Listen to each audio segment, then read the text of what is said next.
Hello everyone, my name is Korosh Erfani and I am sociologist, and I presented the idea of the infinitism in the book with this title.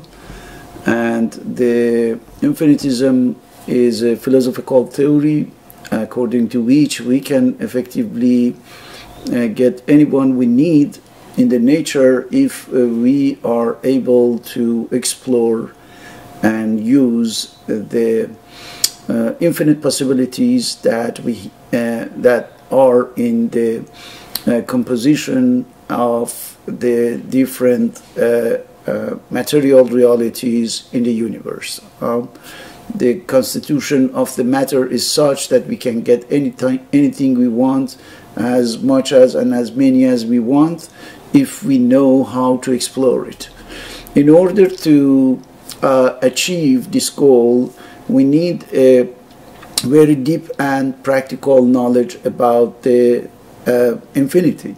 So that's why we should work on the Infinitylogy, which is the discipline that we want to establish, we want to found, and by which we are trying to get married philosophy, science, and technology in such a way that we can not only know better the infinity, but also learn how to use it. So we said that for this new discipline, we need a methodology or a methodological framework. And we said that as there is not something already existing, right, we have to invent that. We have to set it up. And for this, we said that we have to use, different references that are available. And, for example, the books, articles, or the scientific works.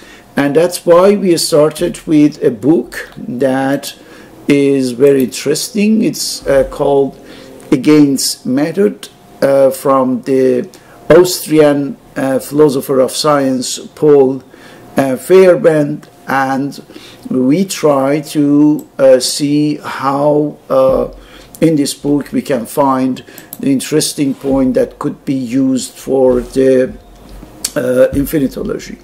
So you remember we said that in this book, Against Method, there is an introduction and 15 chapters. We started by the lecture of the introduction, and we already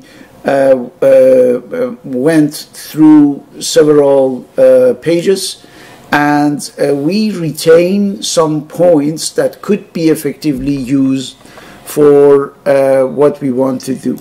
The points that we kept from our lecture are here in this slide, and you can see that there are until now 4 points that we uphold.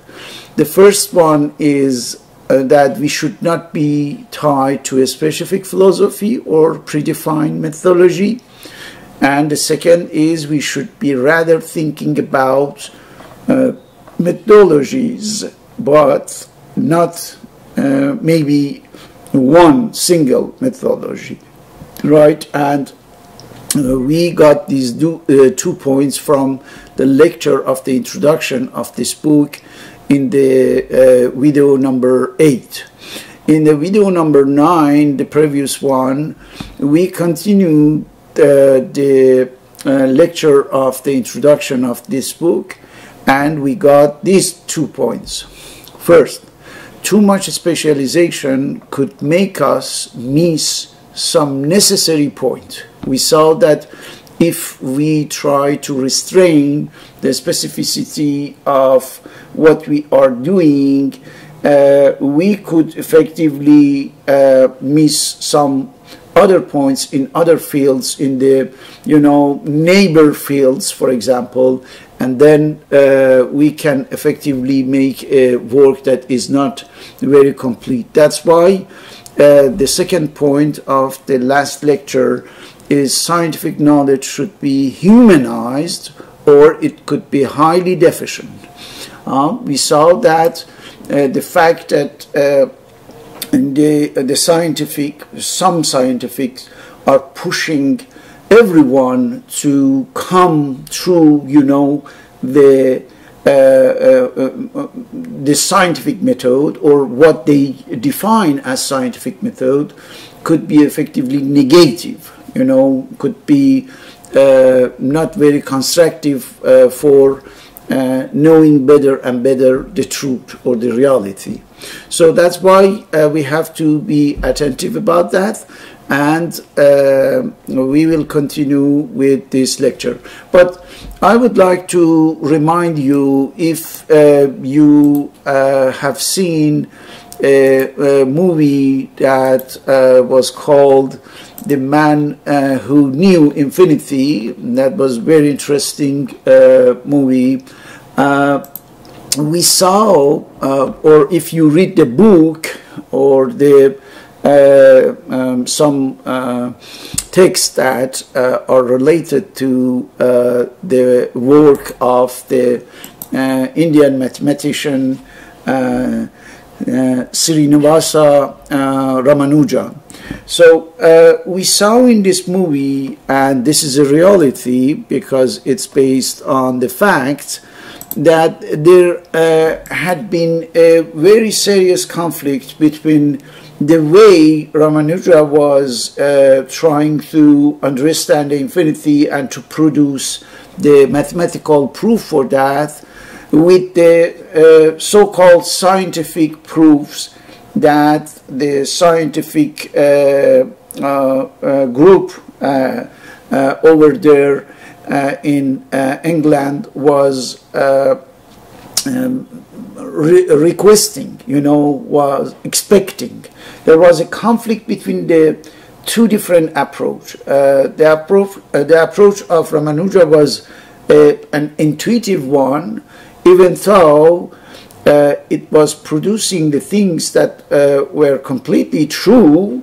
The scientists, the mathematicians at the university cannot really accept it, cannot really admit it. Why? Because they thought how he would be able to produce all of this if it is not by our method, if it is not by the way that we are doing that, right?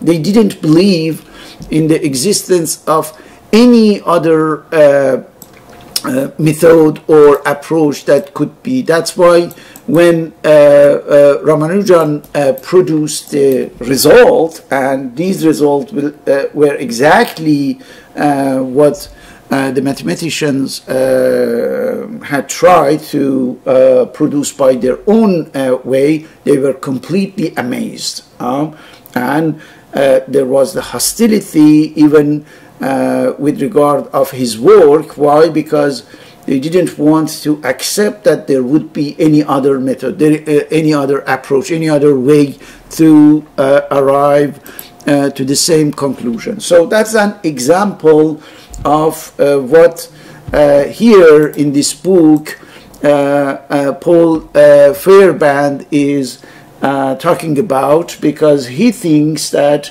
if we reproduce such a behavior again and again, what we are doing is just to missing a lot of points, and then we are producing the deficient work with the result that are carrying out a lot of shortages, right?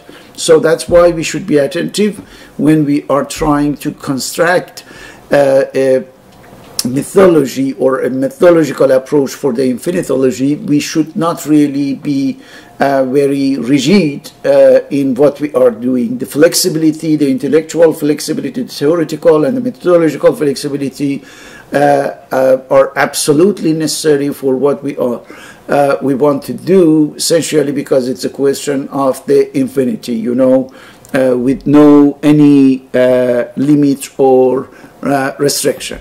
So let's continue our lecture of the introduction for this book.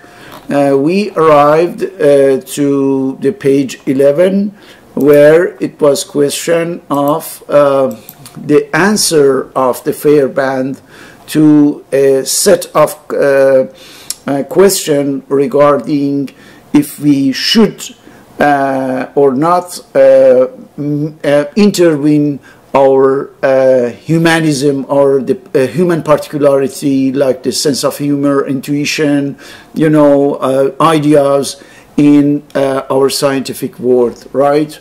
Is it bad? Is it a bad thing? The answer was, you remember, no. So why he's giving this answer, this negative answer, why he believes in the necessity of using, you know, the human characteristic in the scientific world, he is explaining in the page 12. He said there are two reasons why such an answer seems to be appropriate. First, the world which we want to explore is largely unknown entity. So when you are working with the on a reality that is highly unknown, you don't have enough material or certain points, you know, solid points on which you can effectively establish something very well defined, very well framed, very well done. You cannot. Why? Because most of the part of this reality that you want to know is completely unknown. So that's why you should, you know, keep in your mind that I'm working on something that I don't know exactly, you know, I don't master at all. So that's why I should be cautious for, you know, acting with flexibility. Now, he said we must therefore keep our options open, and we must not restrict ourselves in advance, right? Because if you do so, it means that you are ready to make an very incomplete work, you know, which means that you cannot really take into consideration all the complexity of the subject. Why? Because you start to restrict yourself too much in advance. So, epistemological prescriptions may look splendid, right? When compared with other epistemological prescription. So you see that the equality of any epistemological prescription, right? There is no really the priority or the the superiority of any prescription over another one without any reason, or or with general principles, but who can guarantee that they are the best way to discover not just a few isolated facts, but also some deep lying secrets of nature? There is no guarantee. When you are advancing some epistemological prescriptions, it's good, it's excellent, but you should not start to believe that my epistemological prescription is so good that no one else, right, can come to compete with that. No. He's recommending us to put any epistemological prescription aside, or next to another epistemological prescription, and then see how they are interacting. Because otherwise, we can effectively, go over a lot of issues that had been there, but we cannot see. Why? Because we missed completely other assertion, other prescription, other points of view, and that's why we don't see them, right? And if we do that, there is no really guarantee that we can get a deep knowledge of the reality. Because we know that there are a lot of secrets in the nature, but if we want just to take a few facts and ignore all others, then we can be sure that we are just playing with some, very limited prescription, assertion, theories, concepts, but they are not really covering all the truth, right? They are not as complete as necessary. This is what we are getting from this point of view by the suggested by the Paul Feyerabend in this book called Against Method. So let's continue. He said the second reason to say no, to the non-human part. The second reason is that a scientific education, as described above, scientific education, which means the way that the institution is teaching and suggesting the use of science, as described above and as practiced in our schools, cannot be reconciled with a humanitarian attitude, which means that if you want to be completely strict and humanless scientific methodology, then you are, putting aside something. You are removing some necessary and useful characteristic of the scientific process of discovery. That's why we need something else. That's why we need a different approach. So you see that there would be a chance to have the conflict. He said it's in conflict with the cultivation of individuality, which alone produces or can produce well-developed human beings.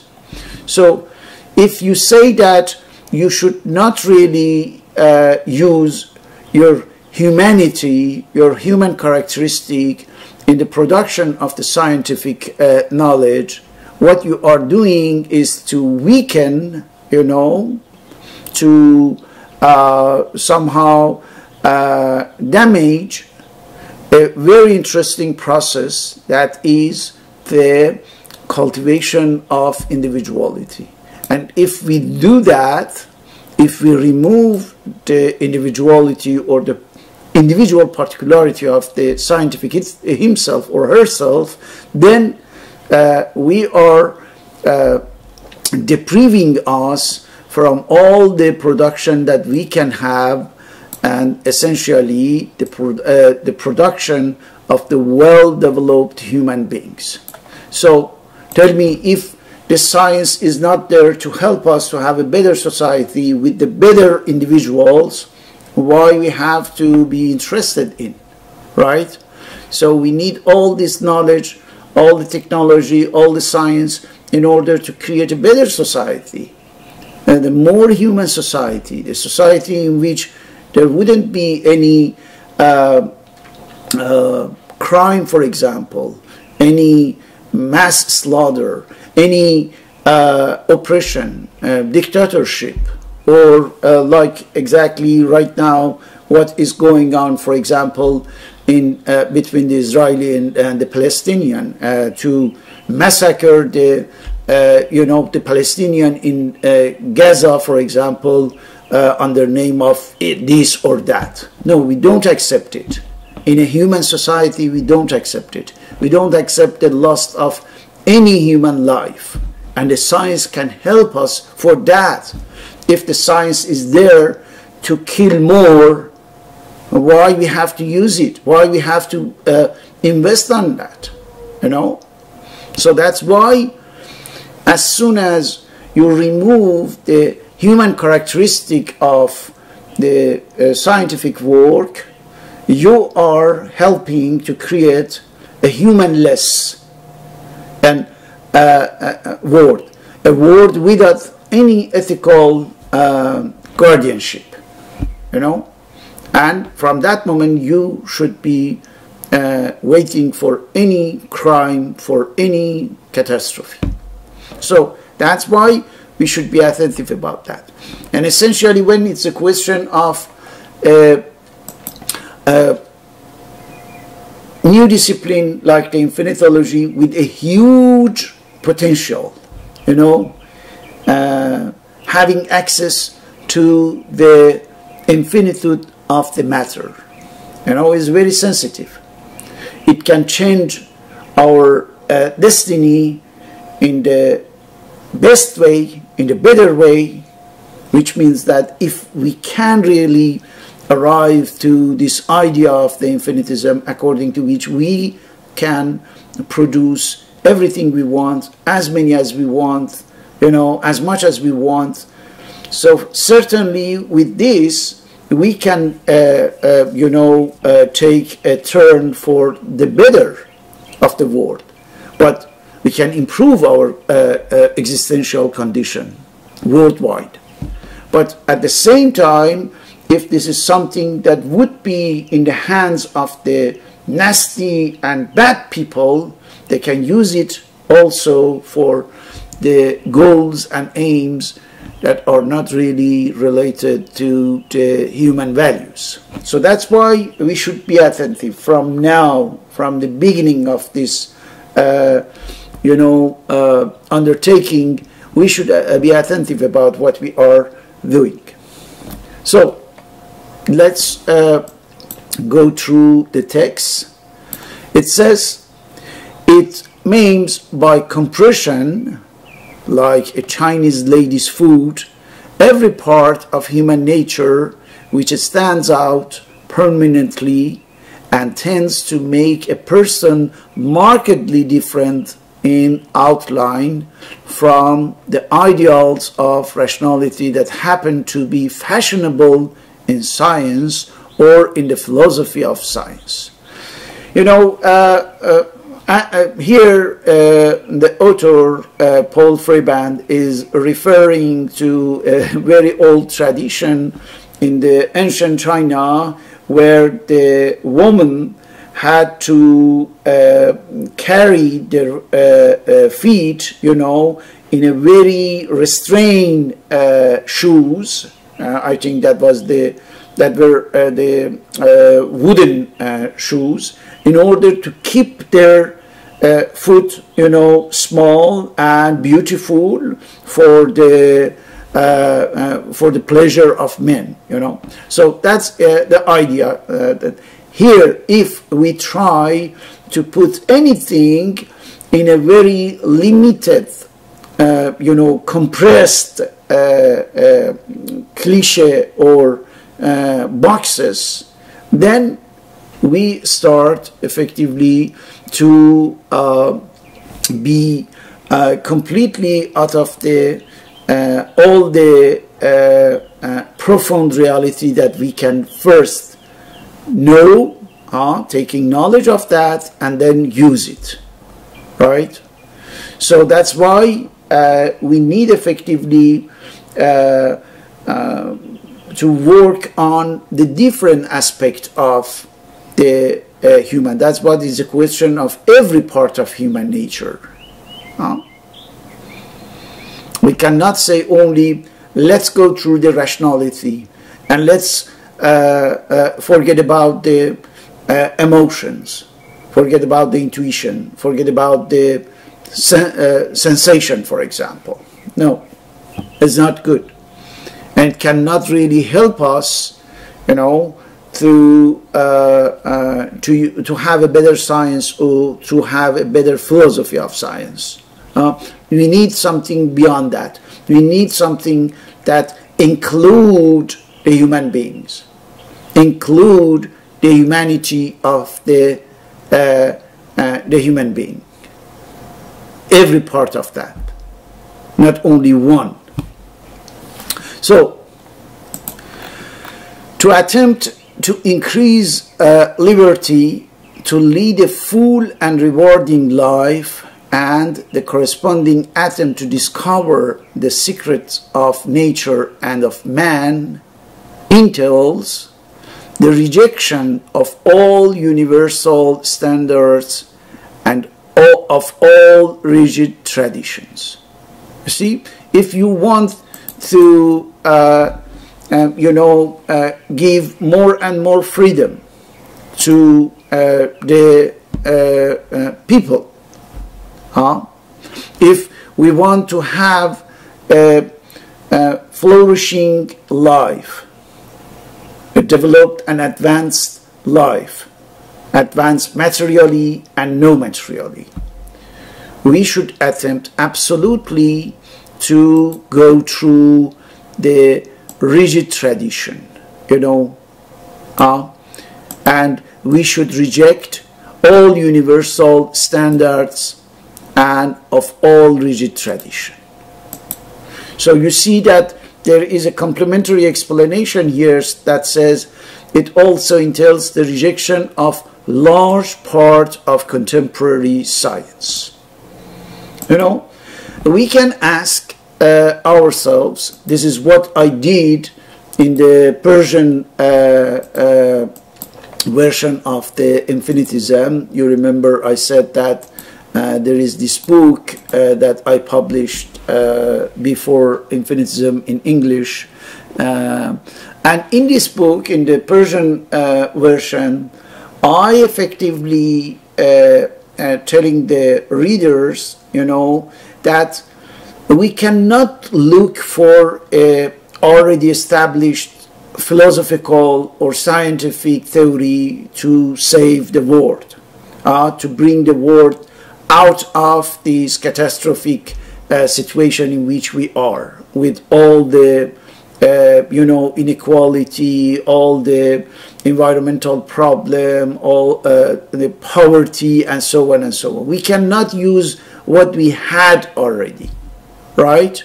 So it includes philosophy and science, and that's why I published this book in 2020, and here Feyerabend is telling us decades ago that this rejection, we are talking about rejection of all universal standard, of all rigid traditions.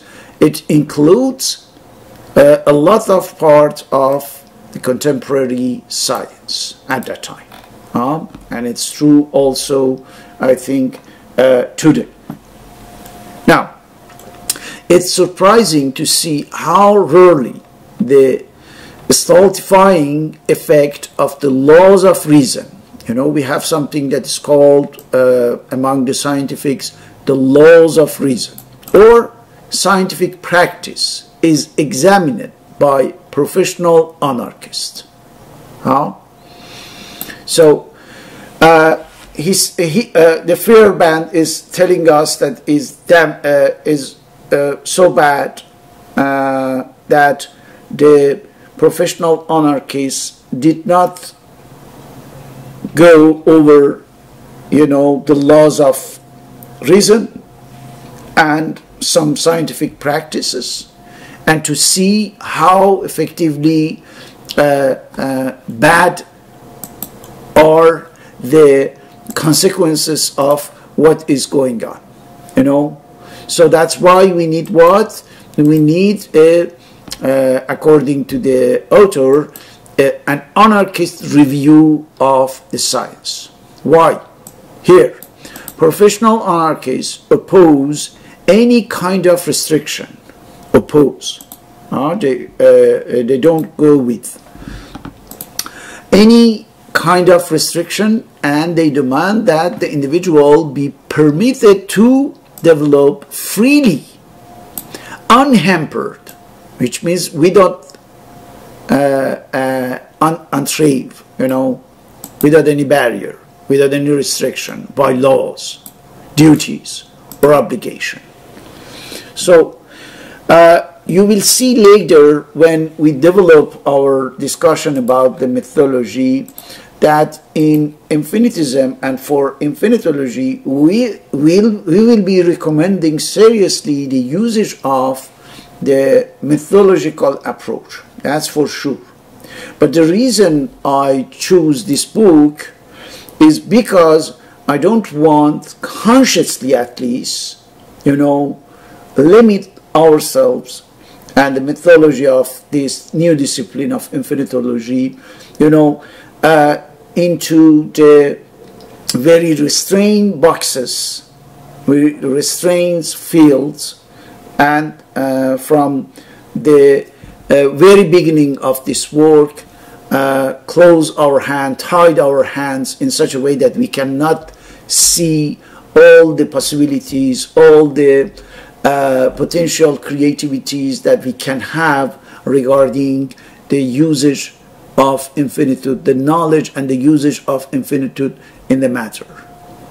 That's why, even this approach that tries to push back, the restriction imposed by the methodology for our work. It could be interesting. That's why we are making a complete lecture of this book in such a way that it could give us some ideas about what kind of methodology we need for the infinitology, to which extent we should be, inclined toward the usage of a serious methodological construction for the infinitology.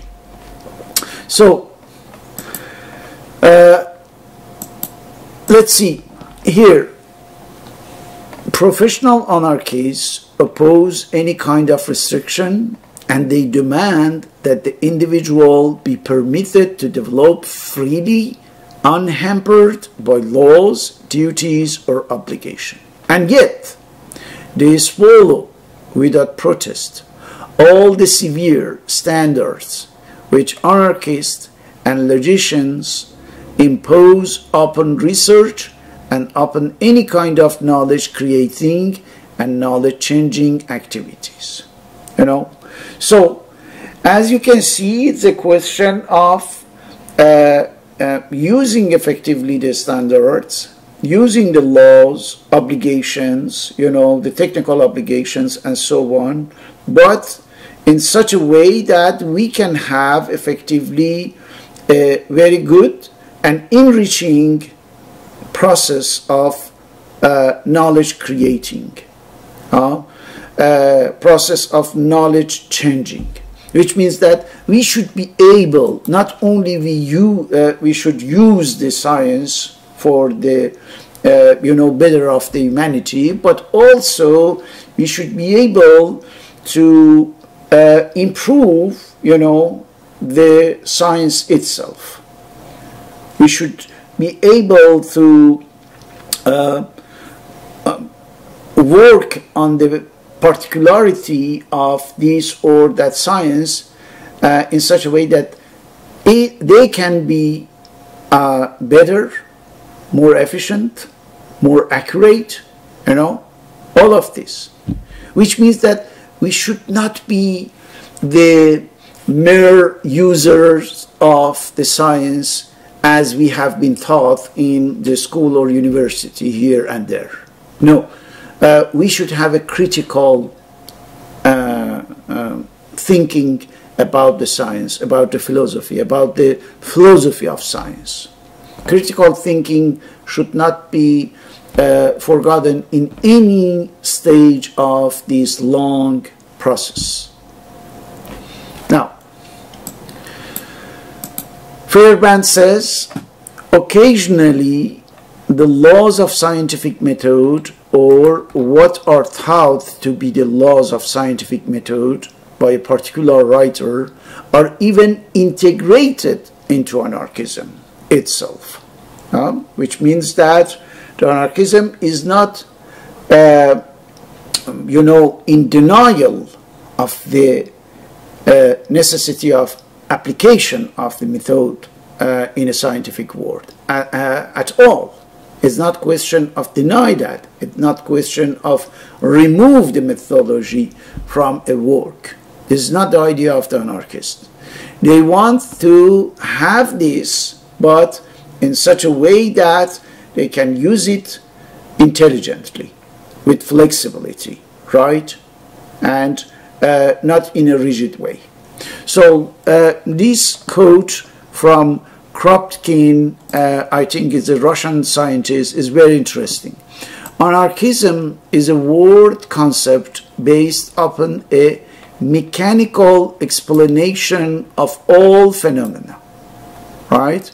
So we see that in anarchism, beyond this connotation in politics, there is a philosophical idea that can help us to understand the complexity of the world. Why? Because based on what Kropotkin is telling us, it's a question of a mechanical explanation of any phenomena in the universe. How? Look, its method of investigation is that of the exact natural science, which means that we try to see how the nature is going on, how the nature is running, right? So we try to understand it exactly as it is. The method of induction and deduction, right? So that's the basic of the methodology, induction and deduction. So usually we use this method in philosophy, in logic, but even in the science, we can effectively use it. Why? To have a very good and truthful knowledge regarding the reality. Truthful means that there is no lag between the factual, material, objective reality and the interpretation that we have from this reality that we call truth, right? The truth and reality should be, hand to hand in order to help us to go through all the complexity of the universe, of the world, and to change it as we want. So, another quote, "It's not so clear," writes a modern radical professor at Columbia. Let's see, it's a question of Wolf, right? I think if I am not wrong, it should be, I don't know which Wolf it is, but R.P. Wolf, we will see, and that scientific research demands an absolute freedom of speech and debate. You know what's the key word here? Not freedom, not scientific, not research even, absolute. Absolute freedom of speech and debate. Which means the absence of any restriction, any condition that can deprive us, from thinking about something, from talking about something, posing it as a problem or a problematic and discuss about that. Nothing, absolutely nothing, if we want to have a scientific research, should not really entrave us, bar the way for doing that. Keep us from having this necessary freedom. What kind of freedom? Absolute freedom of speech, absolute freedom of debate. Rather, the evidence suggests that certain kinds of unfreedom place no obstacle in the way of science, right? So if you start to remove this freedom for any reason, it's not question of science anymore. Certainly, you can have an artificial construction that looks like very scientific, but as soon as you start to, exercise kind of intellectual or conceptual censorship on what is going on as the scientific work, then you will have a deficient achievement. This is an achievement for sure, but deficient, with a lot of shortage, with a lot of missing or lacking points. Then, there are certainly some people to whom this is not so clear. All right, this is understandable. Let us therefore start with our outline of an anarchistic methodology and a corresponding anarchistic science. So in a first approach, we should be very afraid, and essentially because I said in one of the precedent videos, because the word anarchy in our mind is reminding chaos, absence of any order, orderless situation. No, when it comes to the anarchist epistemology, we are in another approach of this term. That's why we will see with the author in the different chapters, there are 15 chapters, we will see how effectively an anarchist epistemology could be construed and what are the particularities of that. There is no need to fear, that the diminished concern for law and order in science and society that characterizes an anarchism of this kind will lead to chaos. We don't need really this fear. Why? Because the result, the outcome, the upshot would not be the chaos. We should be calm and open-minded in order to see how effectively the construction of an anarchist mythology would bring about very interesting results, very interesting outcomes. We will see. It's not, I don't want to prejudge, but let's see that based on what the authors, Paul Feyerabend, is telling us. The human nervous system is too well organized for that, which means that with this very organized nervous system that we have as human beings, we cannot really lead ourselves toward a total chaos. We cannot function at all in the total chaos situation. So that's why we don't do that. Even when we are constructing in this book anarchist epistemology, anarchist epistemological approach, we can be sure that it wouldn't really end up to a complete anarchy, to complete disorder, to complete chaos.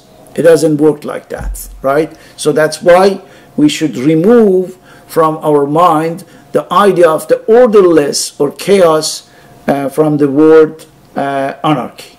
Here it's a question of the anarchist philosophy, anarchist epistemology, anarchist philosophy of science, and it's something completely different from the usual commonplace meaning and connotation that we know about this word. So he said at the end of this introduction, there may, of course, come a time when it will be necessary to give reason a temporary advantage, and when it will be wise to defend its rules to the exclusion of everything else, right?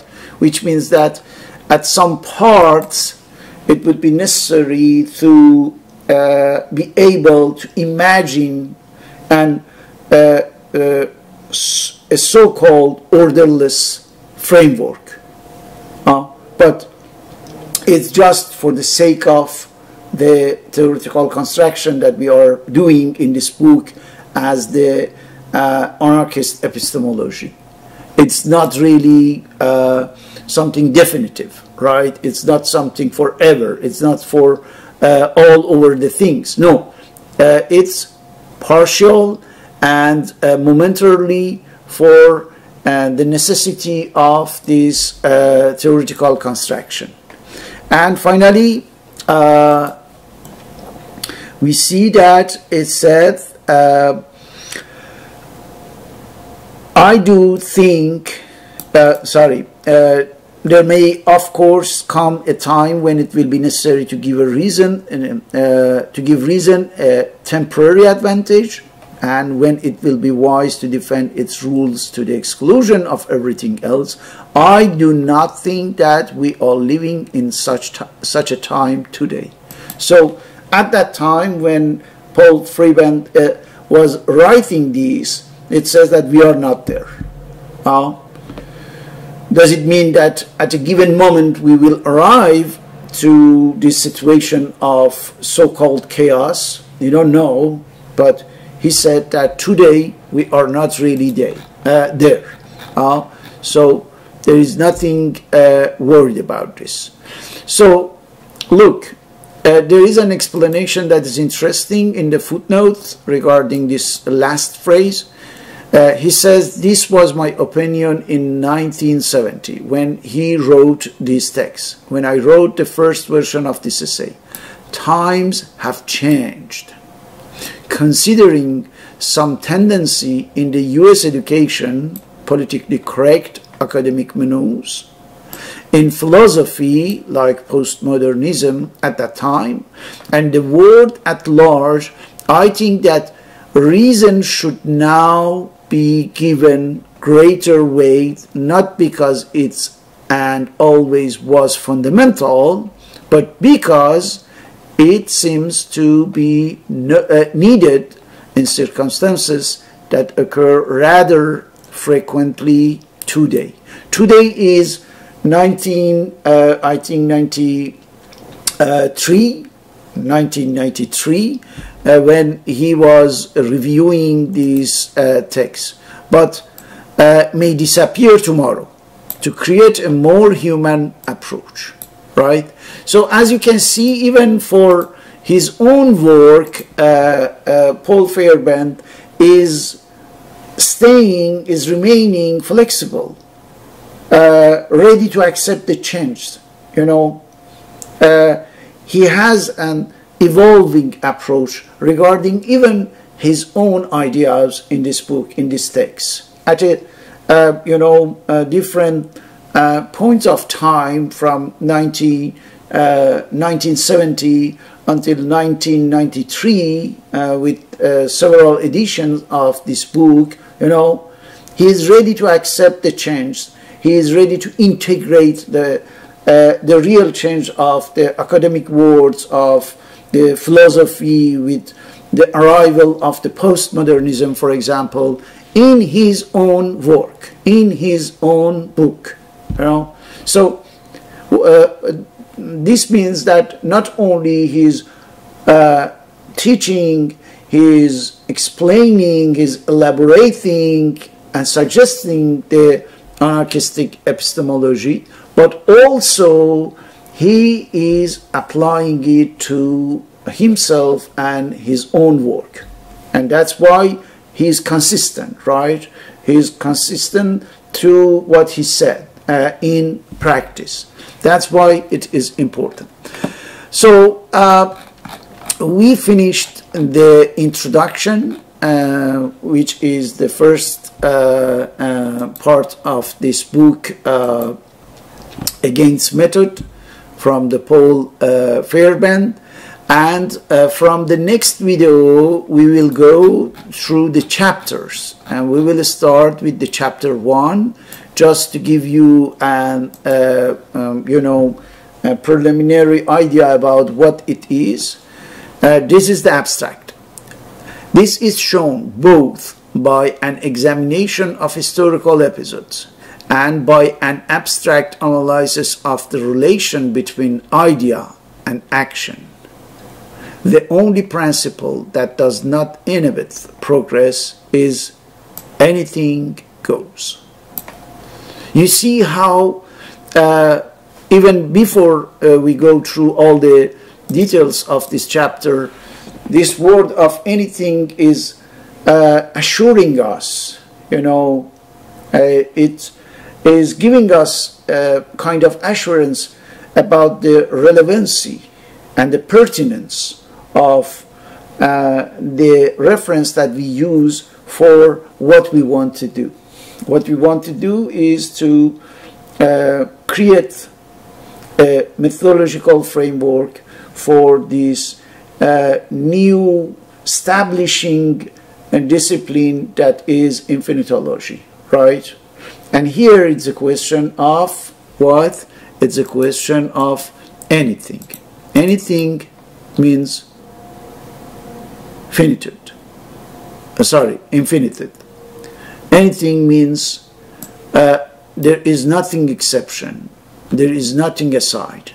It covers everything. It covers every phenomenon. It covers all the phenomenon of the universe. Everything goes. And this is kind of idea of the infinity, that everything is going on. And that's why I am pretty sure that through this lecture, even though that it needs time, patience,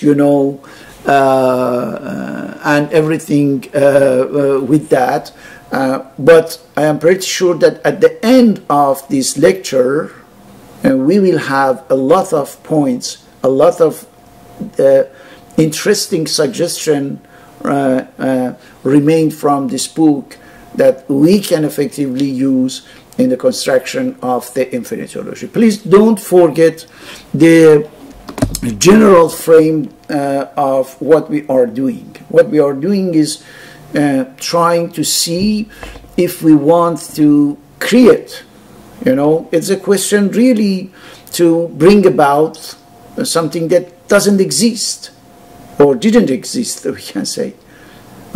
We didn't have anything called Infinitylogy. The knowledge of infinity in a systematic way. Knowledge of infinity as a discipline. Not only knowledge, but the way that we can use this knowledge for the practical purpose. We didn't have that. We had a lot of texts, ideas, literature on the infinity and infinitude in a general way, in mathematics, in philosophy, in physics, sciences sometimes, but we never tried to get them together, combine them in a methodological way, which means a logical combination, a purposeful combination, in order to create a discipline. And then, if this discipline is well funded, is well elaborated, well established, and well formulated, then we can use it to change our world, to change the society, to change this unfortunate situation of the humanity where there are billion and a billion of people in sufferance. Billions of people are suffering. And we can't change that. We cannot change that with the old prescription, old remedy. It doesn't work.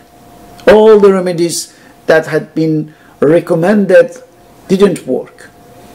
Communism, socialism, capitalism, and a lot of other isms that were promising a better world for us, they didn't work. They created what we have right now. A lot of war, waste of the resources, huge problem of climate change, environmental issues, poverty, disease, coronavirus, virus, and so on and so on. Why? Because they didn't work. All these ideologies, all these school of thought, all these philosophies, and so on and so on. They helped us to build up this civilization, but why we have all these issues, challenges, problems in this civilization, in our today's world? Why? You know? And that's why we need something different. I don't know. I don't have any certitude. You know, I am not sure about that. This is the remedy. The idea of the infinitism regarding the usage of the infinitude of the matter to answer to all the needs, all the demands of the human population.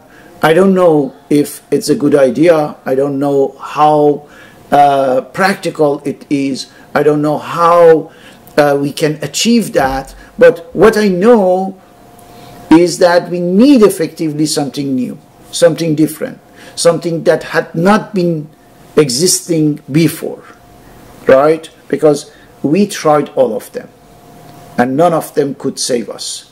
None of them could save the humanity from this catastrophic situation in which we are. I know I don't want to, you know, present a very black, totally black picture of the situation. There are a lot of interesting things that we are doing also, as we were during our history, but the fact that we have million and million, 100 million people, you know, hundreds of millions of people who are suffering, We cannot accept that as the human being. And that's why we should be, you know, trying to find a solution.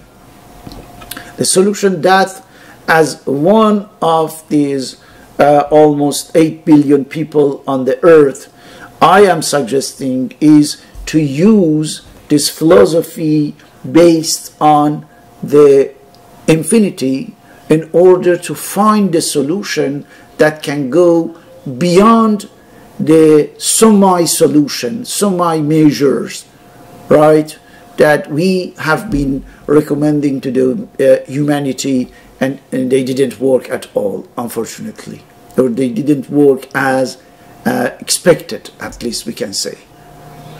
So that's why we need something new, and in order to create this new discipline, we should try to, you know, find a lot of information, ideas, recommendations, and this book could be one of them.